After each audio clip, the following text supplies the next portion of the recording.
What does your heart valve anatomy have to do with anything?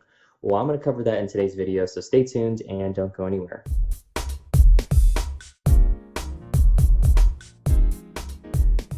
Hey, this is Lance McGowan, the Tropical Smoothie Guy, and today we're going to cover your heart valve, the anatomy of it, kind of the other facets that make it up. It's your heart's very interesting. It's not just some muscle that pumps blood.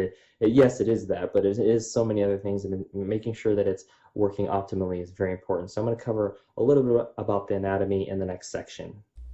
Hey, this is Lance McGowan, the Tropical Smoothie Guy, and today we're going to learn about the heart valve anatomy. So this module explores the structure and function of the four valves of the heart. So there are two types of valves. The pulmonary and aortic valves are called outflow valves. They are also called the semilunar valves because they are made up of three crescent-shaped flaps called cusps. These two valves open and close to allow blood flow out when the ventricles contract and to prevent backflow between contractions. So your heart valves are really awesome in that regard. All right, the atrioventricle or AV valves separate the atria from the ventricles. They open when the atria pump blood into the ventricles, and then they close when the ventricles contract to prevent backflow into the atria. You definitely don't want that. The cusps of these valves are usually called leaflets. They are attached by strings called chordae tendineae to papillary muscles on the inside of the ventricle walls. The right AV valves have three leaflets and is therefore called the tricuspid valve. The left AV valve with two leaflets is most commonly called the mitral valve. So the heart has four valves here, and we're going to click on the labels to learn more about each one of them. So we're going to do the aortic valve here so you can see how it's working. Wow, that is such a cool graphical picture of these valves. You can see it kind of lets the blood out but doesn't let it come back in, which is super important. Okay, so that is what that's doing. We want to try the tricuspid. All right, so let's see it move. Wow, that is so cool. All right, so that is, it's really interesting how it's connected through.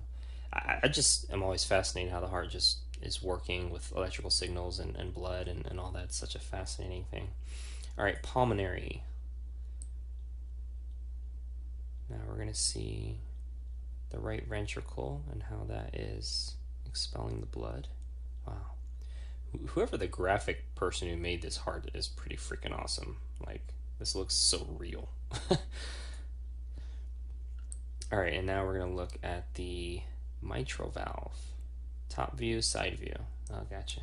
You have a number of valves that are very important, your pulmonary and aortic valves when it comes to your heart. Making sure that they're pumping and getting the blood flow where it needs is going to be super important. And so, that includes your heart strength. I mean, there's so much involved with the heart. Obviously it's the muscle, but it's also all your veins, arteries, capillaries running throughout your whole body. There's over 74,000 miles of capillaries, which are the seventh of an inch of a strand of hair. Hair I don't have, right? But it's so important to make sure all those are, getting the blood through them and also kind of oscillating, specifically the capillaries, so that they're getting, the pumping of the blood through.